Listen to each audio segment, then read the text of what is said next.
Hai guys, coba lagi di YouTube channel gue, Siska Silika. Pada kesempatan ini aku mau cerita tentang uh, seorang motivator terkenal bernama siapa gue lupa namanya, Julianto Eka Putra. Ya, dia itu keturunan Chinese. Dia itu terkenalnya karena bikin sekolah gratis yang bernama Sekolah Selamat Pagi Indonesia. Yang jadi trending itu dia terkena kasus pelecehan seksual terhadap 21 orang muridnya. Jadi dia yang diriin sekolah tapi dia sendiri yang melecehkan muridnya gitu, yang bikin heboh. Kita langsung simak beritanya.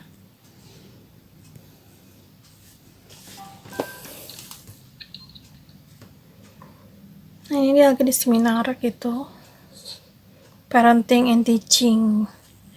Nama Julianto Eka Putra kembali mencuat usai nama tersebut dikaitkan dengan kejadian pelecehan seksual yang tayang dalam podcast Deddy Corbuzier yang diupload pada 6 Juli 2022. Jamnya kayak jam tangan tapi jam dinding yang diperbesar. Menurut gue sih agak ngewa, kurang bagus. Gue nggak nonton podcastnya sih, cuman itu kayaknya keluarga korban itu yang pada datang ke podcastnya Om Ded cerita. Julianto Eka Putra, pendiri sekolah gratis di Batu, Malang, yang juga merupakan terdakwa kasus pelecehan seksual. Dia tuh banyak kayak seminar-seminar gitu. Dan dia seorang motivator. Julianto Eka Putra merupakan pebisnis dan juga motivator yang mendirikan Sekolah Selamat Pagi Indonesia (SPI). Sekolahnya gratis, jadi dia tuh udah banyak diundang ke acara-acara di TV juga. Yaitu di Hitam Putih pernah, waktu masih ada Hitam Putih zaman dulu, sama di Kick Andy di Metro TV.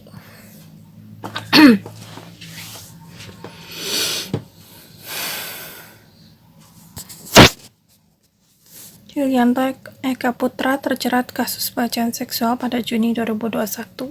Jadi kasusnya udah lama, cuman sekarang viral lagi karena Om Ded bikin podcastnya. Kan kalau podcastnya Om Ded tuh selalu rame, banyak yang nonton dan jadi trending topik.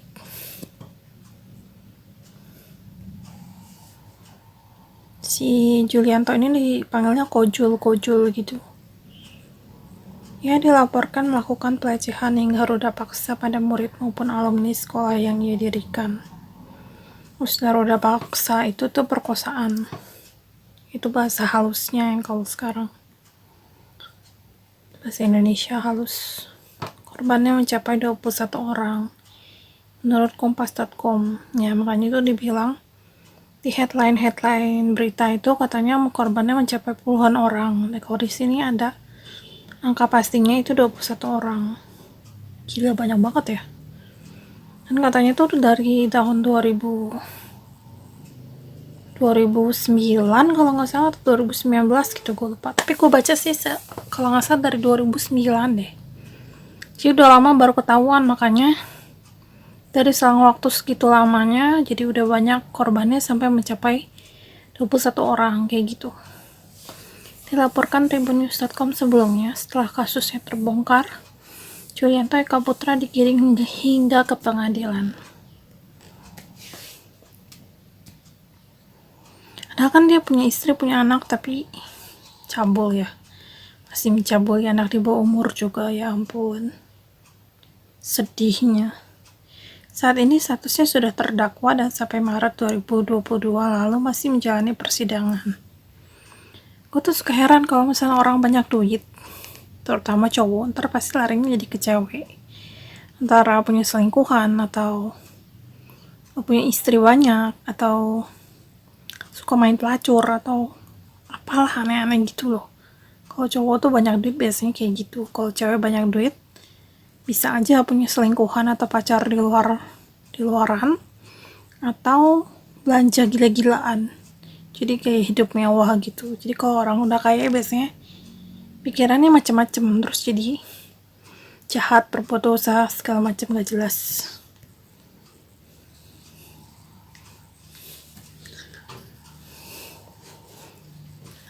sudah berstatus terdakwa dengan kasus kekerasan seksual. Julianto Eka Putra tidak ditahan. Ya mungkin dia kaya kali, jadi dia kayak bayar bailout gitu loh. Kayak apa ya bailout tuh? Bayar uang jaminan supaya nggak dipenjara, tapi harus lapor seminggu sekali gitu. Atau seminggu 2 kali, semacam itulah.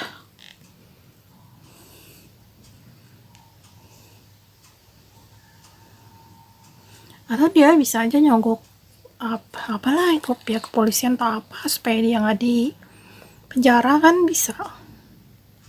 Kalau di Indonesia tuh hukum bisa dibeli, jadi ya gak aneh sih kalau misalkan orang kaya bisa bebas walaupun udah statusnya tersangka kan tadi tulisannya terdakwa katanya. Ya koruptor aja paling cuma dihukum setahun 2 tahun, dipotong sama kayak apa sih itu pengurangan masa tahanan, paling cuma 8 bulan akhirnya dihukum penjara, keluar jadi politikus lagi, korup lagi. Karena hukum di Indonesia bisa dibeli, jadi kita bisa apalah gitu. Kalau maling, kayak waktu itu ada nenek-nenek maling ngambil buah kalau nggak salah punya tetangganya gitu, betik di pohon, cuman dua buah doang, buah apa gitu gue lupa, itu sampai dihukumnya berapa, 2-5 tahun gitu, pokoknya lama, lebih dari setahun. Kalau yang korup aja sampai bertriliun-triliun itu dihukumnya kurang dari setahun, tapi nenek-nenek yang cuma ngambil 2 buah doang dihukumnya bisa 5 tahun, kan gila ya. Nah itulah, kalau gak punya duit ya hukum keras sama lo, kalau lo banyak duit ya hukum lembek sama lo, gitulah kenyataannya kalau di Indonesia mah. Ya sekian dulu untuk YouTube kali ini, makasih udah nonton, jangan lupa subscribe, bye bye.